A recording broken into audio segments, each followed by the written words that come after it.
अस्सलाम वालेकुम, क्या सबको मेरी आवाज आ रही है?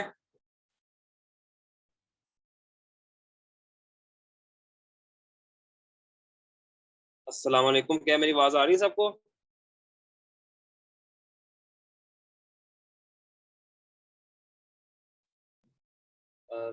अस्सलाम वालेकुम, मेरा नाम डॉक्टर शेख है। आज हम आपके एमसीक्यू सीवीएस के स्टार्ट करेंगे, कंटिन्यू करेंगे from question number 57।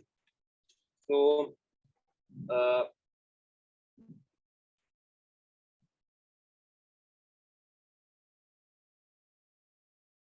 Question number 57, infant diabetic mother, ठीक है, और नेक्स्ट से देयर इज एंगोस्टिंग लाइक अपीयरेंस, ठीक है।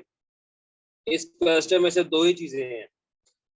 एक इन्फेंट है जो कि डायबिटिक मदर का बॉर्न हुआ है, एक इन्फेंट जो कि डायबिटिक मदर का बॉर्न हुआ। दूसरा हमारे पास है egg on string like appearance of the heart. Egg on string like appearance जो है वो सिर्फ और सिर्फ ट्रांसपोजिशन ऑफ ग्रेट वेसल्स में होती है, ट्रांसपोजिशन ऑफ ग्रेट वेसल्स में होती है। तो क्योंकि इसमें सिर्फ एक ही हमारे पास की पॉइंट है ये वाला और दूसरा की पॉइंट ये वाला, तो इसमें हमारा जो सीधा सा डायग्नोसिस है वो बनता है हमारे पास top. Transposition of the great vessels is our answer which is C, ठीक है। Moving on to question number 58, ठीक है। इसमें उसने पूछा है कि हमारे पास पेशेंट को हमने प्रिस्क्राइब की है कैप्टोप्रिल, इसके साइड इफेक्ट्स क्या क्या होंगे। आप सबको पता है कि कैप्टोप्रिल जो है वो एक एस जो है वो इनहिबिटर है, एस इनहिबिटर है। और एस इनहिबिटर्स के साइड इफेक्ट्स का निमोनिक है जो मैंने साइड पे लिखा हुआ है, मैं आपको बता देता हूँ। इसका निमोनिक है कैच। क्या है? कैच। एच दो दफा आता है, क्या है? कैच, ठीक है। C for cough, A for angioedema, T for teratogen, C for increase in creatinine, H for hyperkalemia, H for hypotension. I am repeating, mnemonic है हमारे पास कैच, कैच में हमारे पास C for cough, A for angioedema, T for teratogen, C for increase in creatinine, H for hyperkalemia, and H for hypotension. So in this question we have also cough, we have also angioedema, we have also increase in potassium. So answer will be delta option, in all of the above, ठीक है। Question number जो 59 है वो question गलत है, इसको आप काट दें। क्वेश्चन 59 को आप काट दें। क्वेश्चन नंबर 60, ठीक है। क्वेश्चन नंबर 60 मैंने आपको पहले बताया था, जब पेशेंट को हो फीवर और मरमर कोई पेशेंट प्रेजेंट हो तो आपने जो है हमेशा हमेशा जो है ना आपने इसमें इन्फेक्टिव एंडोकार्डाइटिस को सोचना है। इसको प्रूफ कैसे किया, अब आप ये देखें, splinter haemorrhages and Janeway lesions, there are also characteristics of infective endocarditis. मैंने कहा था फीवर प्लस मरमर, ठीक है, प्लस आईवी ड्रग यूजर हो, कंजेनिटल कोई हार्ट डिजीज हो, कोई प्रोस्थेटिक वॉल्व हो, ठीक है, कोई टूथ इन्फेक्शन हो। आपने जो है इन सीजन सिर्फ और सिर्फ जो है वो साथ सोचना है हमारे पास इन्फेक्टिव एंडोकार्डाइटिस, ठीक है। इन्फेक्टिव एंडोकार्डाइटिस की और मैनिफेस्टेशन होती है जिसमें हमारे पास स्प्लिंटर हेमरेज है और जेनविल लीजन्स है, ठीक है। इसको याद करने के लिए इसके एक्सप्लेनेशन में लिखा हुआ हम कहते हैं फ्रॉम जेन, ठीक है। एक होते हैं Roth spots, Osler notes, Janeway lesions and nail bed haemorrhages, इसको हम स्प्लिंटर हेमरेजेस भी कहते हैं। नेल बेड हेमरेजेस को हम स्प्लिंटर हेमरेजेस भी कहते हैं, ठीक है। इसको याद करने का निमोनिक है from Jane, fever, Roth spots, Osler notes, murmur, Janeway lesions, anaemia and emboli, ठीक है।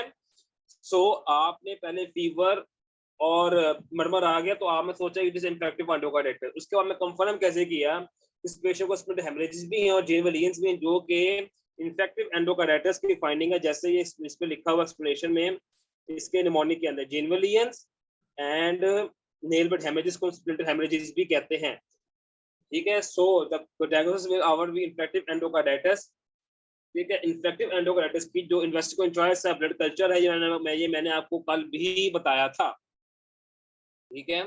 Now moving on to question number 61,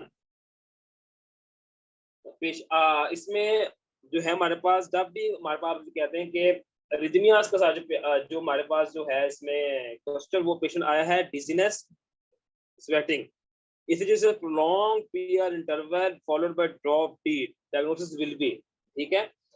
heart blocks में हम एक होता है फर्स्ट डिग्री, एक होता है सेकंड डिग्री। सेकंड डिग्री की दो टाइप्स होती हैं, एक होता है 1, एक होता है 2, एक होता है हमारे पास थर्ड डिग्री। फर्स्ट डिग्री में प्रोलॉन्ग PR इंटरवल, ठीक है। PR इंटरवल क्या है, मैं ECG बनाता हूँ, ये हमारे पास ECG है, ठीक है। ये इसकी लेबल है P वेव, QRS कम्प्लेक्स और T वेव, ठीक है। PR मतलब ये है कि P वेव और R वेव के दरमियान जो इंटरवल है इसको हम कहते हैं PR इंटरवल, ठीक है। जो इनके दरमियान जो इंटरवल होता है इसको हम कहते हैं PR interval.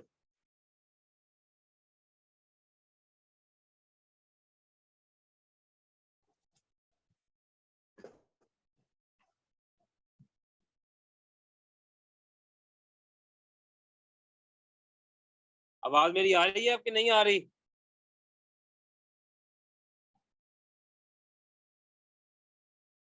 Is everybody hearing me? No.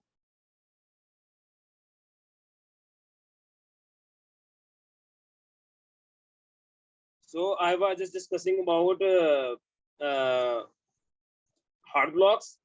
So hard blocks के अंदर सबसे पहले मैंने कहा था आपको कि क्वेश्चन नंबर इसमें हमारे पास दिया हुआ है prolonged PR interval followed by drop beat, followed by drop beat. So heart block जो हमारे पास है वो तीन तरह के होते हैं, first degree hard block, second degree hard block, third degree hard block, ठीक है। फर्स्ट डिग्री हार्ड ब्लॉक मैंने आपको ECG बताई है। ECG हमारे पास कहते हैं कि एक P वेव है, QRS कम्प्लेक्स, और T वेव है, P और R के दरमियान जो इंटरवल को हम PR इंटरवल कहते हैं, ठीक है। फर्स्ट डिग्री हार्ड ब्लॉक के अंदर prolonged PR इंटरवल होता है, ठीक है, ठीक है। सेकंड डिग्री हार्ड ब्लॉक के अंदर हमारे पास ये है कि progressive prolongation of PR interval, ठीक है, accompanied बाय ड्रॉप बीट, ठीक है। इसका मतलब ये है, इसका मतलब ये है कि एक ये हमारे ECG, ये हमारे पास नॉर्मल ECG है, ठीक है। ये बदलती है कि PR इंटरवल जो है ना वो प्रोग्रेसिवली इंक्रीज हो रहा है। जैसे मतलब अब इतना था, अगले नेक्स्ट टाइम जब हाँ वो पल्स आएगी वो इतना हो जाएगा, उसके बाद जो पल्स आएगी वो इतना ज्यादा हो जाएगा, ठीक है। एक वक्त आएगा कि यहाँ पे जो है ना बीट ड्रॉप कर जाएगी, जो P वेव के बाद कोई QRS कम्प्लेक्स जो है वो नहीं होगा, ठीक है। इसको हम शो करेंगे, हमारे पास ये P वेव है, इसके बाद कोई जो है हमारे पास QRS कम्प्लेक्स नहीं है, एक अलग एक और P वेव आई, उसके बाद जाके हमारे पास QRS कम्प्लेक्स आया, उसे हम कहते हैं कि यहाँ पर जो बीट है वो मिस हो गई है। P वेव के बाद कोई QRS कम्प्लेक्स नहीं आया, पहले जो हमारे पास PR इंटरवल था वो प्रोलॉन्ग हुआ, तो इतना प्रोलॉन्ग कर गया कि वक्त आया कि P वेव के बाद कोई QRS कम्प्लेक्स नहीं आया। इसको हम कहते हैं टाइप 2 हार्ड ब्लॉक, ठीक है। Type 2 hard, sorry second degree hard block type 2, type 1, इसको हम कहते हैं second degree hard block type 1, second degree hard block type 1। इसमें लिखा हुआ है prolonged PR interval followed by dot B, so it is second degree hard block type 1। जो type 2 है सेकंड डिग्री हार्ड ब्लॉक, उसको होता है ये है कि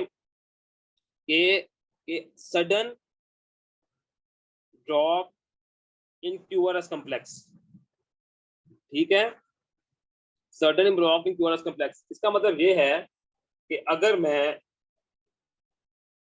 ECG बनाऊं, मैं ECG बना रहा हूँ, ये हमारे पास P वेव, ये QRS कम्प्लेक्स, ये T वेव, उसके बाद फिर P वेव, फिर QRS कम्प्लेक्स, फिर T वेव, ठीक है। मैं इसको लेबल कर देता हूँ P wave, P QRS complex, T QRS complex, T, ठीक है। ये वक्त आता है कि अचानक ही ये P वेव,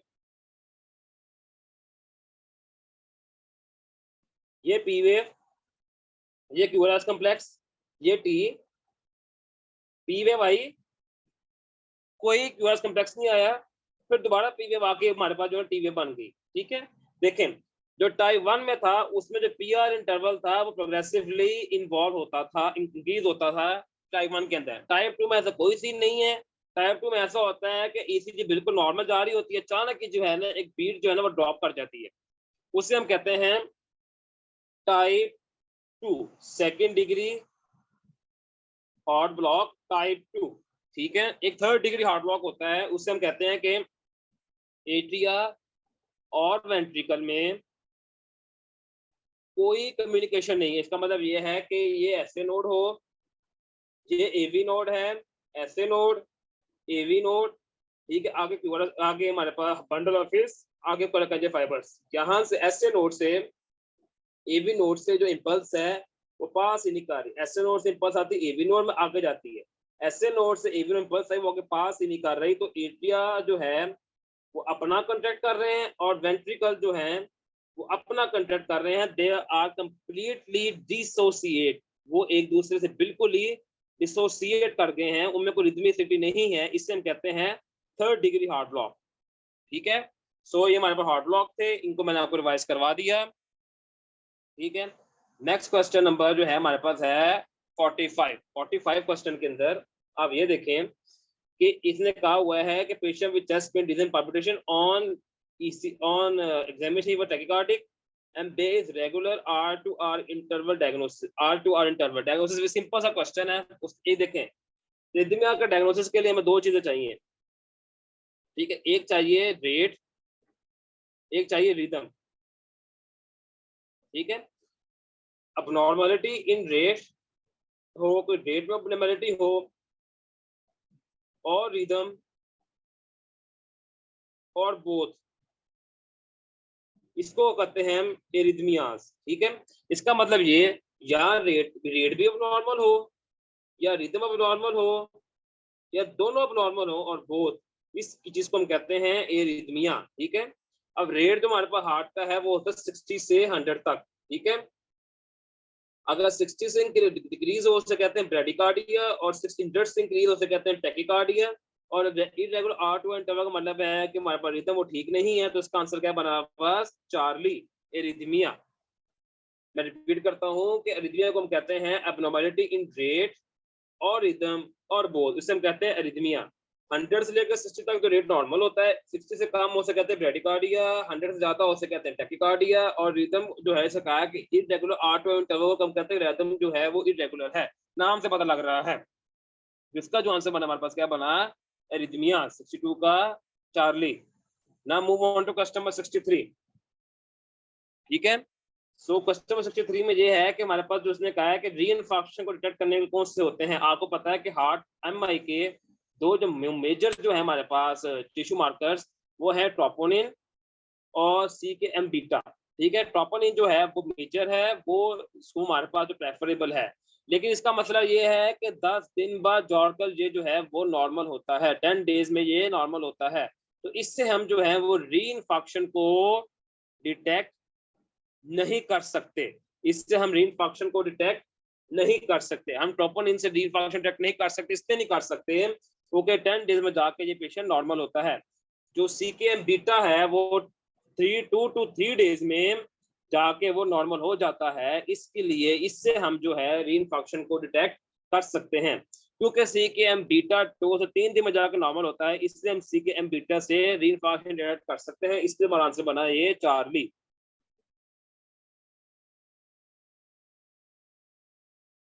ठीक है, now moving on to question number 64 question में आया है कि patient with presentable depressive medical illness, presentable hypertension, what the most suitable antihypertensive drug for this patient is। ठीक है, आप मुझे याद रखें कि हमारे पास जो फर्स्ट लाइन ड्रग है वो होते हैं हमारे पास कहते हैं वो हमारे पास होते हैं 3, calcium channel blockers, thyroid diuretics और एस एन आर्ब्स। हम थायराइड को कभी अकेला शुरू नहीं कराते, हमेशा दूसरी ड्रग के साथ इसको शुरू कराते हैं। पीछे बचते हैं कैल्शियम एस एन आर्ब्स। ठीक है, इधर से जो है हमारे पास जो सही ऑप्शन है हमारे पास जिसमें सिर्फ एक ही ऑप्शन वो है हमारे पास एम्लोडिपिन। तो रिपीटिंग, हमारे पास जो हाइपरटेंशन का फर्स्ट लाइन ड्रग है वो है calcium channel blockers, thyroid S N ARBs. ठीक है, इस वक्त हमारे पास एक ही ऑप्शन वो है हमारे पास एम्लोडिपिन, जो कि खुद एक कैल्शियम चैनल ब्लॉकर है। Question number 65, an 80-year-old woman bedridden से क्या हमारे पास क्या आया जी, स्टेसिस, पल्मोनरी एम्बोलिज्म, तो आगे आ भी गया जी, पल्मोनरी एम्बोलिज्म आ रहा है, ठीक है। So the most cycle of region of thrombus will be, thrombus कहां से आया है, एक बात आप याद रख लें, most common site of pulmonary embolism थ्रम्ब की है, वो हमारे पास पता कौन सी है, वो हमारे पास है फेमरल वेन, फेमरल और पॉप्लिटियल वेन, ठीक है। जिस वेसल से क्लॉट, मतलब के जौन सी वेसल से क्लॉट ऊपर जाकर पल्मोनरी एम्बोलिज्म करेगा, ठीक है, यहाँ पे हमारे पास क्लॉट आके फंस गया, वो हमेशा फेमरल से, ठीक है, या वो पॉप्लिटियल से आएगा, कहां से आएगा, पॉप्लिटियल से आएगा। मैं रिपीट करता हूँ, ऐसी जहाँ जो जो क्लॉट हमारा ब्लॉक करेगा, पल्मोनरी एम्बोलिज्म कराएगा, पल्मोनरी एम्बोलिज्म कराएगा, या वो फेमरल से आएगा, जहाँ वो पॉप्लिटियल से आएगा। तो फेमरल आर्टरी होती की तरह बना थाइस के अंदर, तो इसका आंसर बना हमारे पास thighs. Now moving on to question number 66, 28 year old pregnant lady, कहां पर है हमारे पास, प्रेग्नेंट लेडी। प्रेग्नेंट लेडी में हम 4 ड्रग्स से ब्लड प्रेशर कंट्रोल करते हैं, एक होता है हमारे पास मिथाइल डोपा, एक लबीटालॉल, एक हमारे पास होती है, हमारे पास कहते हैं हाइड्रोलाजीन, एक हमारे पास होती है क्या, हाइड्रोलाजीन, मिथाइल डोपा, लबीटालॉल, हाइड्रोलाजीन, ठीक है। ये हमारे पास जो है, ये हमारे पास कहते हैं कि ये हमारे पास जो है वो मेन ड्रग्स हैं ब्लड प्रेशर को कंट्रोल करने के लिए। अब इसमें जो हमारे पास मिथाइल डोपा है, वो हमेशा जो है हम देते हैं, एक होती है नाइफ डिपाइन, नाइफ डिपाइन, वो मैं भूल गया था, इससे हम कहते हैं नाइफ डिपाइन। 4 ड्रग्स हैं जो हमारे पास मेन है ब्लड प्रेशर कंट्रोल करने के लिए, वो हमारे पास होती है मिथाइल डोपा, एक होती है लिबिटाल, एक होती है हाइड्रोलाजीन, तीसरी होती है हमारे पास नाइफ डिपाइन। मिथाइल डोपा जो हमारे पास है, वो हमारे पास होती है क्रॉनिक हाइपरटेंशन के लिए, ठीक है। बाकी हमारे पास 3 जो हैं वो होती है हमारे पास हाइपरटेंसिव क्राइसिस के लिए, हाइपरटेंसिव क्राइसिस के लिए। मतलब ये क्रॉनिक हाइपरटेंशन का मतलब ये है कि पेशेंट को रिपीटेड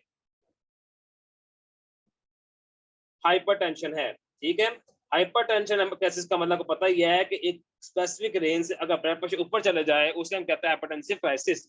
तो इसमें बस एक ही ऑप्शन हमारे पास डेल्टा है, जो कि है मिथाइल डोपा। प्रेग्नेंट लेडी में 4 देते हैं हमारे पास, इसमें एक ही इसको है हमारे पास methyldopa. Now moving on to question number 67, ठीक है।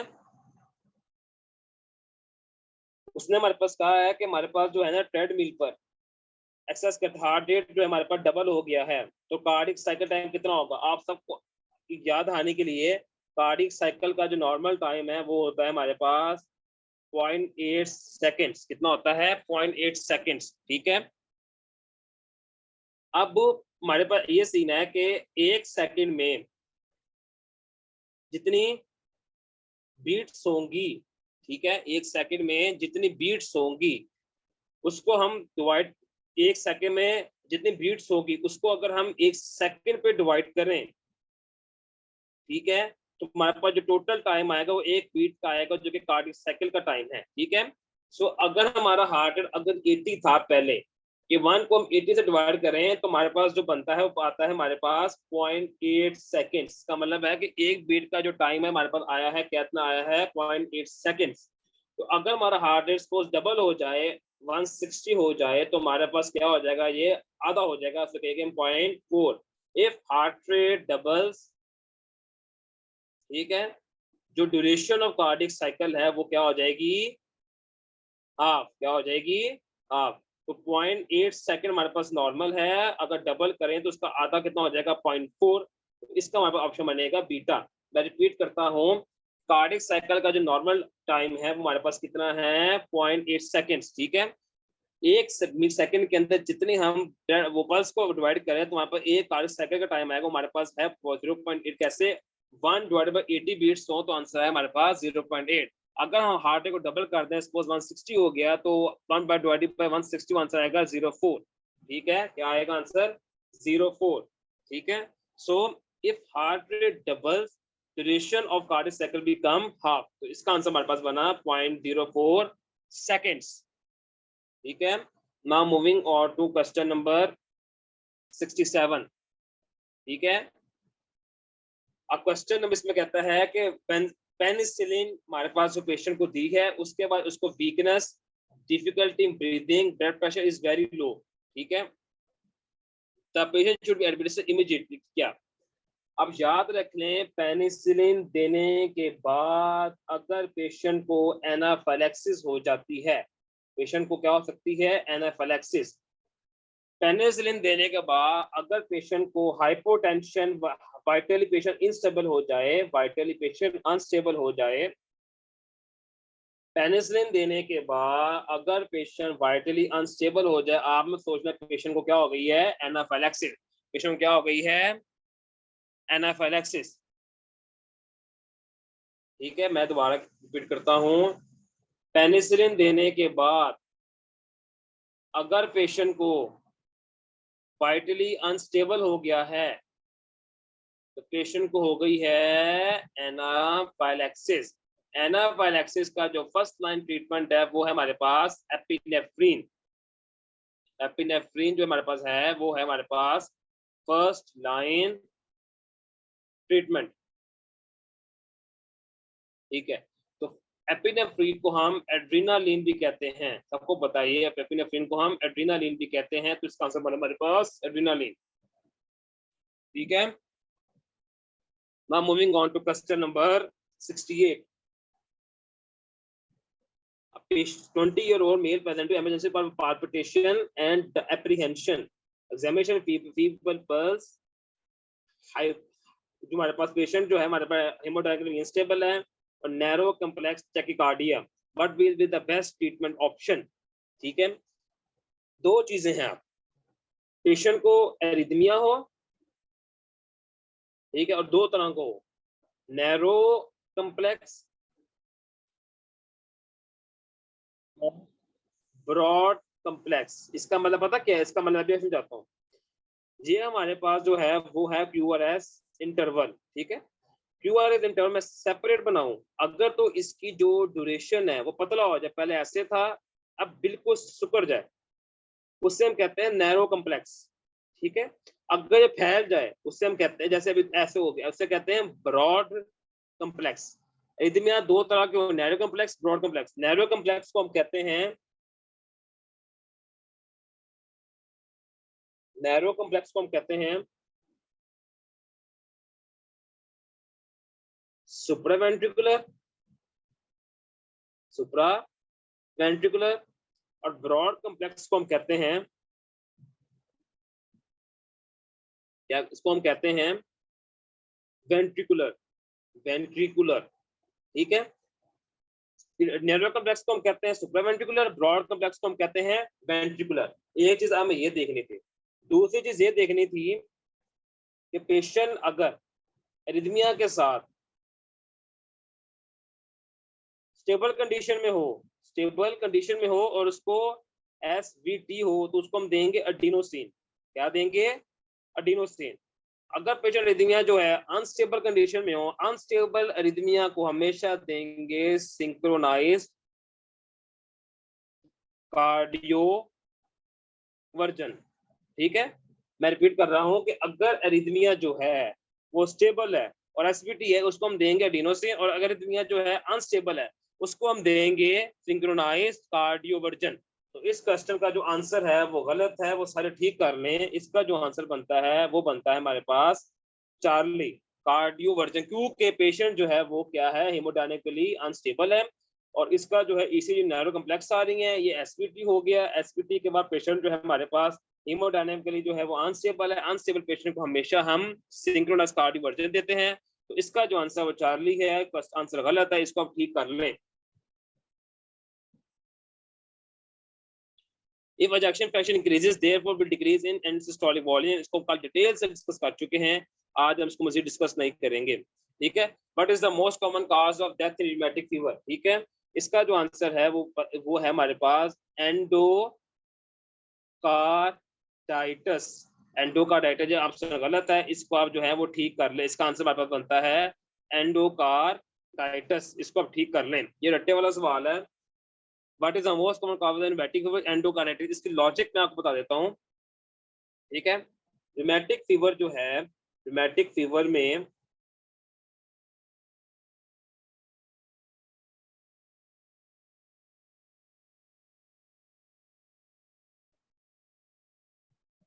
रिमेटिक फीवर के अंदर हमारे पास जो है वो हार्ट की 3 लेयर्स इन्वॉल्व होती हैं। एक होता है हमारे पास पहली एंडो, दूसरी मायो, तीसरी पेरी, ठीक है। Endocarditis, myocarditis, pericarditis. Rheumatic fever के अंदर हमारे पास हार्ट की तीनों लेयर्स जो हैं वो इन्वॉल्व होती हैं, ठीक है। एंडोकार्डाइटिस इन्वॉल्वमेंट से पेशेंट को होता है इन्फेक्टिव एंडोकार्डाइटिस की इन्वॉल्वमेंट पेशेंट को होता है इन्फेक्टिव एंडोकार्डाइटिस की तरह पेशेंट को मैनिफेस्टेशंस आती हैं। कौन सी आती है? इन्फेक्टिव एंडोकार्डाइटिस से। इसको रूमेटिक फीवर से खुद इन्फेक्टिव एंडोकार्डाइटिस नहीं होता, लेकिन इसके जो अंदर जो एंडोकार्डाइटिस है होता है, उसकी जो मैनिफेस्टेशन जो है वो इन्फेक्टिव एंडोकार्डाइटिस से मिलती हैं, ठीक है। इन्फेक्टिव एंडोकार्डाइटिस की जो मेजर मैनिफेस्टेशन होती है वो होती है मरमर। क्या होती है? मरमर। मरमर जो है इसमें 3 तरह के होते थे इन्फेक्टिव एंडोकार्डाइटिस में, लेकिन इस केस में इस वाले एंडोकार्डाइटिस में जो कि हमारे पास ये वाला एंडोकार्डाइटिस है, इसमें से 2 तरह के मरमर होते हैं। एक होता है हमारे पास MR, एक होता है AR। तो यह होता है MR, एक होता है AR। इन्फेक्टिव एंडोकार्डाइटिस में 3 तरह के होते थे। इस एंडोकार्डाइटिस में हमारे पास एक होता है MR, एक होता है हमारे पास AR, ठीक है। MR का जो MR और AR का जो मरमर है, इसकी वजह से हमारे पास होता है हार्ट फेलियर। हार्ट फेलियर और उससे पेशेंट की होती है डेथ, ठीक है। एंडोकार्डाइटिस से हमारे पास होता है MR का मरमर, एक होता है AR का मरमर, माइट्रिक रिगिटेशन, एओर्टिक रिगिटेशन। इससे हमारे पास होता है हार्ट फेलियर, उससे पेशेंट की होती है डेथ, ठीक है। सो ये हमारे पास के पीछे जो है वो लॉजिक है। The most common cause of death in rheumatic fever is endocarditis.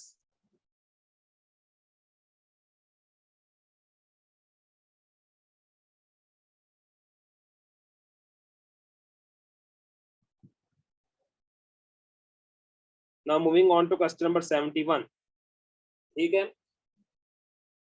एक बात याद रख लें कि कंट्रास्ट जो हम पेशेंट को देते हैं, उससे पेशेंट को जो है वो एलर्जी भी हो सकती है। क्या हो सकती है? एलर्जी। कंट्रास्ट से पेशेंट को एलर्जी भी हो सकती है, ठीक है। एलर्जी से पेशेंट को एनाफाइलैक्सिस भी हो सकता है। क्या हो सकता है? एनाफाइलैक्सिस भी हो सकता है। कंट्रास्ट से पेशेंट को एलर्जी भी हो सकती है, एलर्जी से पेशेंट को एनाफाइलैक्सिस भी हो सकता है, ठीक है। अब आप इस क्वेश्चन को देखें। कंट्रास्ट सीटी की है, कंट्रास्ट दिया पेशेंट को, अब टैकीकार्डिया और फीवर पल्स है and non recordable blood pressure, ठीक है। ये सारे साइंस जो हैं वो एनाफाइलैक्सिस के हैं, ठीक है। सो एनाफाइलैक्सिस में पहले बताया था, इसमें एपिनेफ्रिन देते हैं और इसमें आपने एबीसी मैनेजमेंट भी करनी होती है। एबीसी मैनेजमेंट भी करनी होती है जो उसमें पढ़ी थी एटीएस प्रोटोकॉल वाली। उसे पेशेंट को हम फ्लूइड्स भी देंगे और एंटीहिस्टामिन्स भी देंगे। तो इसका हमारे पास आंसर बना ऑल ऑफ दिस। मैंने पहले भी कहा था कि कंट्रास्ट सीटी स्कैन से पेशेंट को एलर्जी है, एलर्जी से एनाफिलैक्सिस है। एनाफिलैक्सिस में हम जो है पेशेंट को एपिनेफ्रिन देते हैं, उसमें फ्लूइड्स भी देने हैं और एंटीहिस्टामिन भी देनी है। तो इसका आंसर हमारे पास क्या बना? All of this,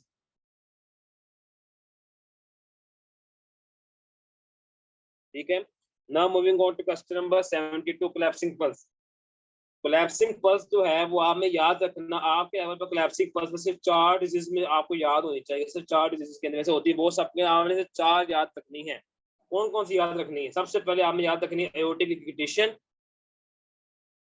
high output cardiac failure, ठीक है। सीवियर एनीमिया और थायामीन डेफिशिएंसी। कोलैप्सिंग पल्स जो है आपके लेवल पर आपने 4 डिजीज याद रखनी है, जिसमें होती है एक हमारे पास है Arctic agitation, high output cardiac failure, severe anaemia and thymine deficiency. ठीक है, ये चार डिजीजेज हैं जिसमें हमारे पास कोलैप्सिंग पल्स हो सकती है। ठीक है, आप क्योंकि इसमें सिर्फ एक दी हुई है, इसका हमारा आंसर जाता है एओर्टिक रिगर्जिटेशन के ऊपर। ठीक है, एओर्टिक रिगर्जिटेशन में कोलैप्सिंग पल्स होगी प्लस वाइडन पल्स प्रेशर होगा।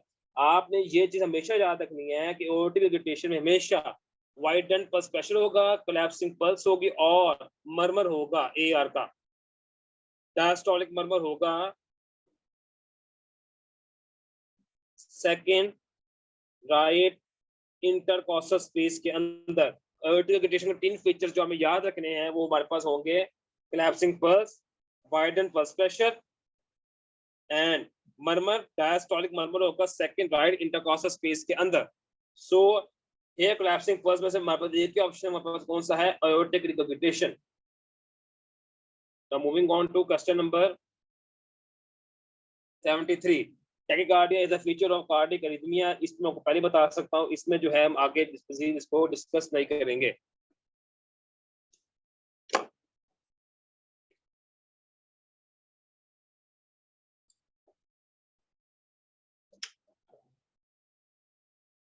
ठीक है, now moving on to question number 74। most common cause of death most common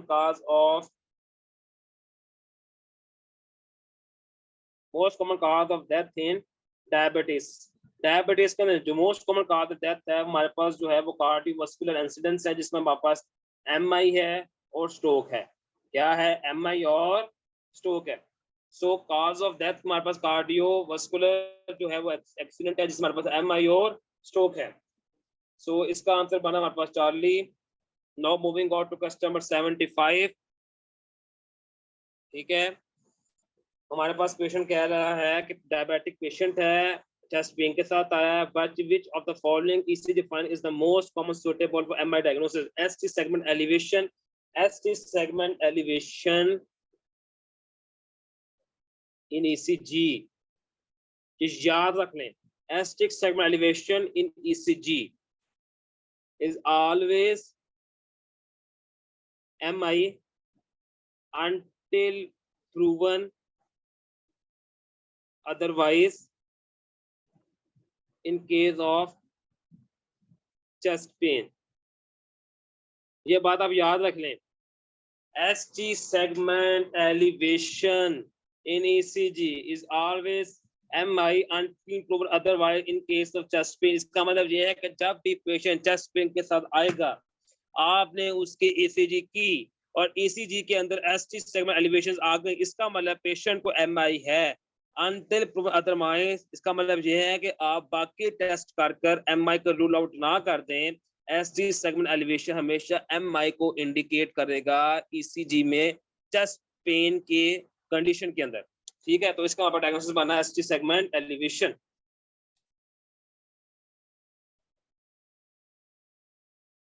now moving on to question number 76। ठीक है, कल मैंने आपको बताया था कि सैड हो पेशेंट को, पेशेंट के पास हमारे पास कहते हैं कि मरमर हो। ठीक है, मरमर के पास पेशेंट को जो है हमारे पास जो है वो कौन सा मरमर हमारे पास हो, पेशेंट मरमर हो, पेशेंट को सैड की हिस्ट्री हो, तो आप उसके बाद पेशेंट को डिलेड पल्सेस हो, डिलेड इंपल्सेस हो और रेडिएशन टू नेक हो, तो आपका जो डायग्नोसिस क्या बनना चाहिए था, एओर्टिक स्टेनोसिस। इसको हमने कल डिटेल से डिस्कस किया था, आज इस पर हम ज्यादा डिस्कशन नहीं करेंगे। Question number 77। ECG finding in the second degree heart block is. अभी हम डिस्कस करके हैं सेकंड डिग्री हार्ट ब्लॉक में PR इंटरवल की प्रोग्रेशन होती है, तो इसका आंसर क्या बना, PR इंटरवल इज इंक्रीज। तो इसमें हम अच्छी का डिस्कशन कर चुके हैं, इसमें हम जो है दोबारा बात नहीं करेंगे। Moving on to question number 78। इसमें एक चीज मिसिंग है, आप याद रख लिखने ऊपर, 65-year-old lady with history of heart failure. इसमें एक चीज मिसिंग है, इसमें आप लिख लें 65-year-old mail with history of heart failure. इसमें चीज मिसिंग है, इसको आप लिख लें। ठीक है, A 65-year-old lady with history of heart failure with dyspnea and her pulse is irregular. Her BP is 130 by here. Is suggesting atrial fibrillation. What will be the drug of choice for her? अब याद रख लें कि atrial fibrillation के अंदर जो है हम दो तरह के ट्रीटमेंट देते हैं, एक होती है ब्रेड कंट्रोल, एक होती है रिदम कंट्रोल। ठीक है, एक होती है रिदम कंट्रोल, एक होती है ब्रेड कंट्रोल। ब्रेड कंट्रोल में आती है हमारे पास calcium channel blockers, beta blockers और डाइजॉक्सिन। ठीक है, रिदम कंट्रोल हमारे पास आती है एमियोडारोन, एमियोडारोन। ठीक है, वैसे हम calcium channel blocker, beta blockers देते हैं, लेकिन डाइजॉक्सिन देते हैं हम हार्ट फेलियर के केस के अंदर। ठीक है, मैं रिपीट कर रहा हूँ, हमारे पास एट्रियल फिब्रिलेशन की दो तरह की थेरेपीज होती है, एक होती है ब्रेड कंट्रोल, एक होती है रिदम कंट्रोल। ब्रेड कंट्रोल की जो बेसिक लाइंस है, एक होती है कैल्शियम चैनल ब्लॉकर, एक होती है बीटा ब्लॉकर, एक होती है डाइजॉक्सिन। ठीक है, और रिदम कंट्रोल में वापस होती है एमियोडारोन। डाइजॉक्सिन जो है हम हार्ट फेलियर के केस में देते हैं, क्योंकि पेशेंट को हार्ट फेलियर की हिस्ट्री है, एट्रियल फिब्रिलेशन है, तो सबसे बड़ी ड्रग जो है हमारे पास वो है हमारे पास डाइजॉक्सिन। डायूरेटिक दे रहे हैं हम हार्ट फेलियर के लिए। ठीक है, so moving on to question number 79, which of the following is defined defines myocardial infarction? ठीक है, इसमें एक नई चीज बता दी है, ऐसे सेगमेंट एलिवेशन तो होगी क्वेश्चन में। ये तो जो है ना मैंने पहले डिस्कशन किया है, चार्ली और डेल्टा ऑफ निकल, एक होती है कन्वेक्स, एक होती है कनकेव। सिंपल सी बात है, घबराने वाली बात नहीं है। मैं नॉर्मल ईसीजी बना रहा हूँ। ठीक है, ये हमारे पास जो है नॉर्मल ईसीजी है। ठीक है, ये हमारे पास P wave, QRS complex, T wave. ऐसे सेगमेंट एलिवेशन का मतलब क्या है कि पेशेंट का पी वेव, ये क्यूआरएस कॉम्प्लेक्स और एसटी सेगमेंट एलिवेशन ये होती है। ठीक है, ये हमारे पास सेगमेंट आना चाहिए था यहाँ पर, लेकिन ऊपर जाकर ऐसे चला गया, तो ये हमारे पास क्या बना, हमारे पास कन्वेक्स साइन, कन्वेक्स साइन। तो हमारे पास क्या हुआ, कन्वेक्स एसटी सेगमेंट एलिवेशन। ठीक है, अगर ये ऐसे होती ना, ऐसे, जो कि नहीं होती ऐसे, फिर हम कहते हैं कनकेव है। लेकिन क्योंकि इस केस में ऐसे नहीं होती, इस तरह होती है, इसलिए हमसे कहते हैं कन्वेक्स एसटी सेगमेंट एलिवेशन। ठीक है, सो इसका आंसर हमारे पास बना अल्फा। मैं दोबारा एक दफा आपको इसकी बना दूंगा एसटी सेगमेंट एलिवेशन की, ताकि आपको याद रहे। पी वेव, क्यूआरएस कॉम्प्लेक्स और टी वेव। ठीक है, अगर ये ऐसे हो जाए, इसे हम कहते हैं एसटी सेगमेंट एलिवेशन, और ये हमारे पास कन्वेक्स होती है, convex, so it will be alpha, convex. Now moving on to question number 80। ठीक है, 80-year-old patient presented in ER with complaints of fatigue, difficulty in breathing. He has not been able to move his body for 2 days. Patient also gave a history of severe diarrhea 2 days ago. On chest auscultation, no added sound can be here. How there is ST segment depression and prominent Cubase. But is the most probable diagnosis? जी, मैं थोड़ा सा ये technical सवाल है, इसमें मैं आपको बता दूं कि इसमें जो हमारे पास मेन पॉइंट है, सबसे पहले मैं स्टेप बाय स्टेप चलूंगा। ठीक है, मैं इसमें स्टेप बाय स्टेप चलूंगा।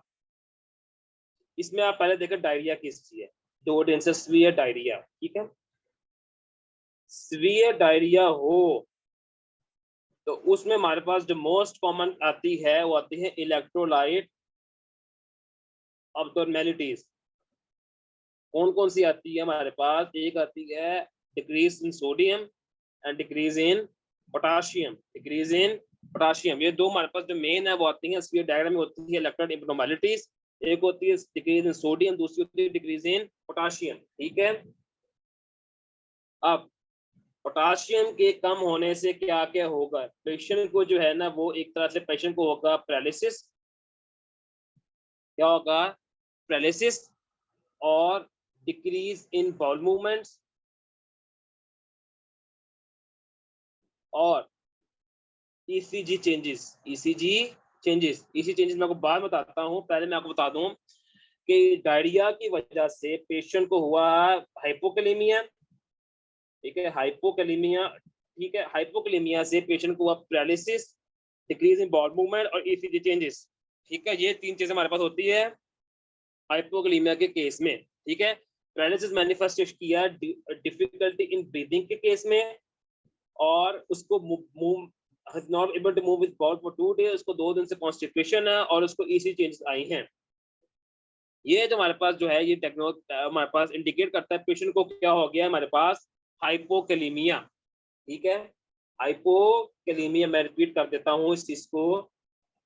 डायरिया की वजह से पेशेंट को वहाँ डिक्रीज इन पोटाशियम हमारे पास करता है, पैरालिसिस, ईसीजी चेंजेस और डिक्रीज इन बाउल मूवमेंट्स। ठीक है, उसकी वजह से पेशेंट को ईसीजी चेंजेस क्या होंगे? ईसीजी चेंजेस हमारे पास मेन है इसके अंदर हाइपोकैलेमिया में, वो है हमारे पास, एक होती है ST segment, ST segment depression.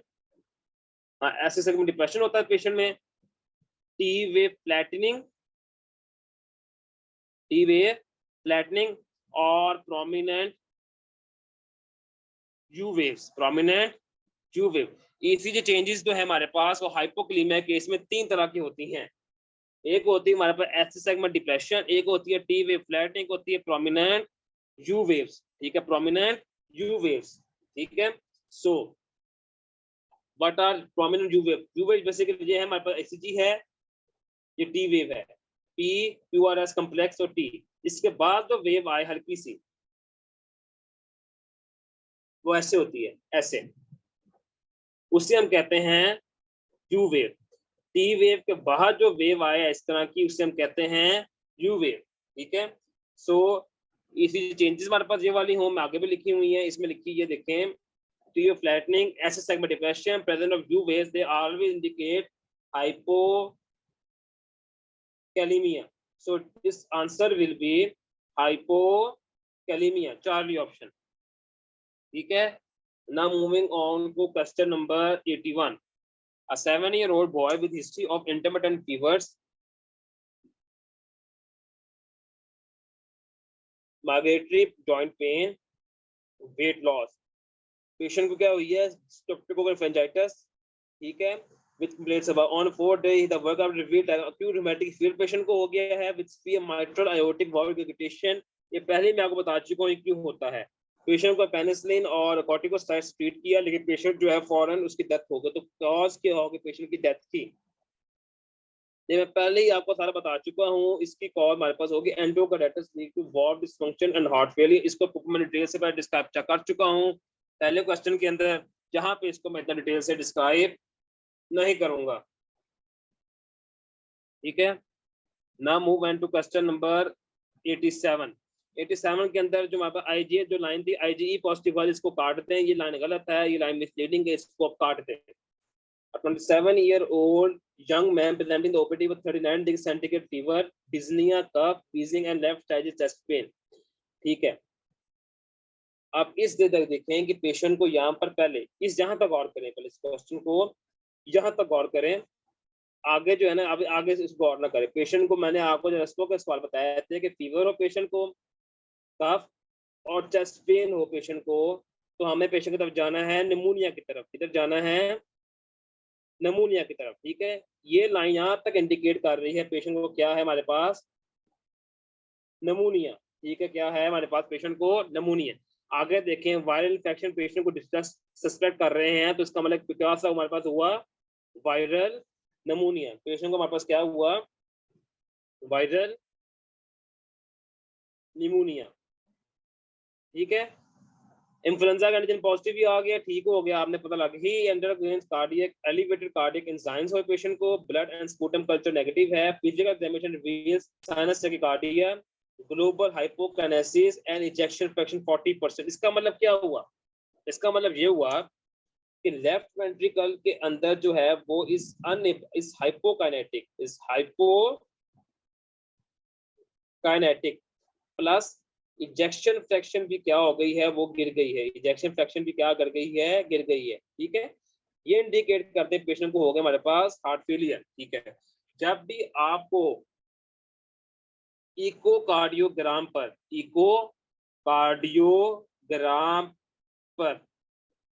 Left ventricular hypokinesis and decrease in ejection fraction आए, जब, रिपीट कर रहा हूँ, जब भी इकोकार्डियोग्राम पर left ventricle hypokinesis and decrease injection fraction आए, तो आपका जो डायग्नोसिस है वो हमेशा बनना चाहिए, आपके पास क्या बनना चाहिए, हार्ट फेलियर। क्या बनना चाहिए, हार्ट फेलियर। ठीक है, हार्ट फेलियर। ठीक है, अब दो चीजें आपको कंफर्म हो गई। एक पेशेंट को है हमारे पास वायरल निमोनिया, एक पेशेंट हमारे पास है हार्ट फेलियर। ठीक है, अब एक अलग चीज ये है कि मायोकार्डाइटिस जो है, myocarditis is one of the leading cause of heart failure in young patients. ये तीसरी चीज है, आप मुझे याद रखनी है, तीन चीजें हमें याद रखनी है, आपका सवाल हल है। पहले पेशेंट को वायरल निमोनिया, दूसरा पेशेंट को हार्ट फेलियर, तीसरा ये दाखिल है myocarditis is one of the leading cause of heart failure in young patients. ठीक है, इसकी पेशेंट की उम्र कितनी है, 27 ईयर्स। कितनी है, 27 ईयर्स। ठीक है, 27 का पेशेंट है, हार्ट फेलियर के पास है, तो वायरल और जो वायरस है they are one of the leading cause of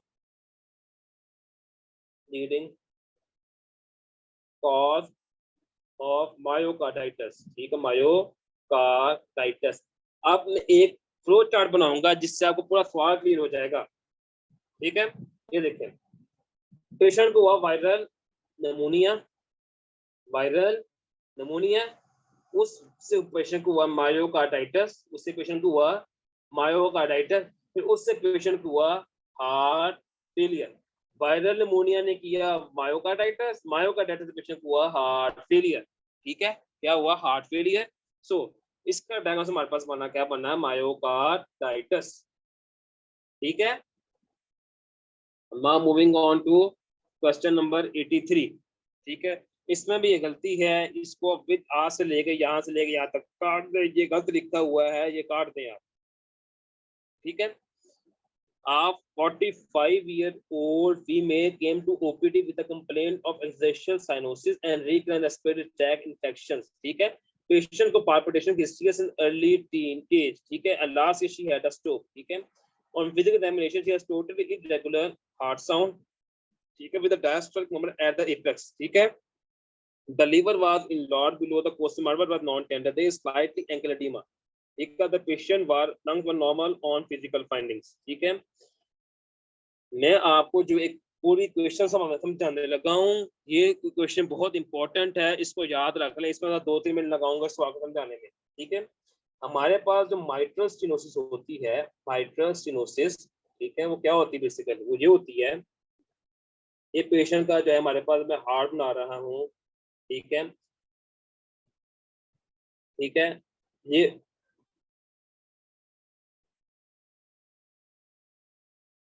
ठीक है, मैं हार्ट का दौड़ बनाता हूँ, इधर तो कितनी बना।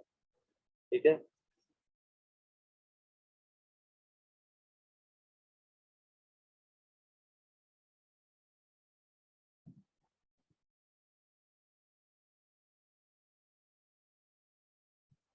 ठीक है, ये हमारे पास है राइट एट्रियम, ये है लेफ्ट एट्रियम, ये है राइट वेंट्रिकल, ये है लेफ्ट वेंट्रिकल। ठीक है, अब पेशेंट को यहाँ से हमारे पास आती है, हमारे पास सुपीरियर वीना केवा, इंफीरियर वीना केवा, यहाँ से मर जाती है पल्मोनरी ट्रंक। ठीक है, यहाँ से मर जाती है पल्मोनरी वेन आती है यहाँ पर, यहाँ से मर निकलती है अयोटा। ठीक है, निकलती है अयोटा। अब यहाँ पे जो हमारे पास वॉल्व है उससे हम कहते हैं, ये वाला जो वॉल्व है इसे हम कहते हैं माइट्रल वॉल्व। ठीक है, माइट्रल वॉल्व, इसकी स्टेनोसिस से जो मैनिफेस्टेशन आती है उसको हम डिस्कस करेंगे। ठीक है, सबसे पहले माइट्रल वॉल्व का जब स्टेनोसिस होगा तो ब्लड जो है पीछे अक्यूमुलेट होना शुरू हो जाएगा, ब्लड क्या है, पीछे अक्यूमुलेट होना शुरू हो जाएगा। तो माइट्रल वॉल्व की स्टेनोसिस की वजह से ब्लड आगे को मूव नहीं कर सकता, ब्लड आगे को मूव नहीं कर सकता। ठीक है, लेफ्ट एट्रियम से लेफ्ट वेंट्रिकल में ब्लड नहीं जाएगा सही तरीके से एमएस की वजह से, तो क्या होगा, आहिस्ता आहिस्ता लेफ्ट एट्रियम में ब्लड पूल अप होता जाएगा, ब्लड पुल अप होता जाएगा, जिसकी वजह से लेफ्ट एट्रियम का साइज इंक्रीज होता जाएगा, लेफ्ट एट्रियम साइज इंक्रीज होता जाएगा। मैं आपको दोबारा रिपीट कर दूं, एमएस की वजह से लेफ्ट एट्रियम से लेफ्ट वेंट्रिकल में नहीं जाएगा, जिसकी वजह से ब्लड पुल अप होगा, पुल अप से हमारे पास लेफ्ट एट्रियम का साइज आहिस्ता आहिस्ता बढ़ता जाएगा। ठीक है,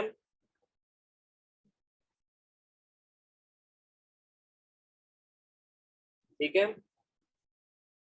left atrium increase in size leads to atrial fibrillation. ये चीज बहुत इंपॉर्टेंट है कि left atrial increase in size leads to atrial fibrillation. क्या लिखी जाती है? Atrial fibrillation. Atrial fibrillation manifest with irregular heart rate, irregular heart rate. ठीक है, irregular heart rate.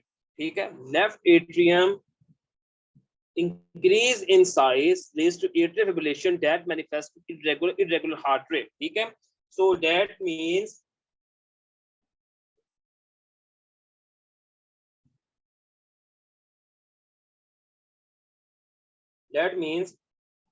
left mitral stenosis leads to atrial fibrillation। ये बात मेरे का सबको क्लियर हो गई है कि माइट्रल स्टेनोसिस कैसे एट्रियल फिब्रिलेशन कॉज करता है। ठीक है, सो नेक्स्ट पॉइंट ये है कि mitral stenosis can leads to heart failure. ठीक है, दो चीजें हो गई, एमएस जो है हमारे पास एट्रियल फिब्रिलेशन भी करता है, एमएस हमारे पास जो है वो हार्ट फेलियर भी करता है। ठीक है, ये दो चीजें हमारे पास हो गई। ठीक है, सो अब ये है कि एमएस जो है माइट्रल फिब्रिलेशन, माइट्रल स्टेनोसिस, उसका जो रिस्क फैक्टर है हमारे पास है स्टेप थ्रोट फ्रेंजाइटस, स्टेप थ्रोट फ्रेंजाइटस। ठीक है, अब मैं आपको एक क्वेश्चन बना के समझाता हूँ। Strep throat pharyngitis leads to mitral stenosis that leads to atrial fibrillation plus heart failure। ये है इस सवाल का निचोड़ जो कि उस सवाल में उसने बताया हुआ है। Strep throat leads to mitral stenosis leads to atrial fibrillation plus heart failure। और एमएस का मर्मर सबको पता है कि ये है systolic diastolic murmur at apex, diastolic murmur at apex. ठीक है, strep throat lead to mitral stenosis lead to atrial fibrillation to heart failure। ठीक है, ये आता है diastolic murmur at the apex. ठीक है, सो अब आप देखें ये इस पेशेंट को रेस्पिरेटरी ट्रैक इन्फेक्शन से इसका मतलब स्टेप थ्रोट बार हुआ पड़ा है, अब इसको पाल्पिटेशंस हो रही हैं। ठीक है, उसके बाद इसका हार्ट रेट रेगुलर है, इसका मतलब पेशेंट एट्रियल फिब्रिलेशन हो गई है। इसके बाद इसका डायस्टोलिक मर्मर एपेक्स पर है। ठीक है, लिवर एंगल इजलार जो कि वहां पर बताता है कि पेशेंट को हार्ट फेलियर हो चुका है। तो हमारे पास इसका आंसर हमारे पास बना माइट्रल स्टेनोसिस। अब भी हम लेते हैं 10 मिनट की ब्रेक। 10 मिनट की ब्रेक के बाद हम दोबारा मिलेंगे 11:10 के ऊपर।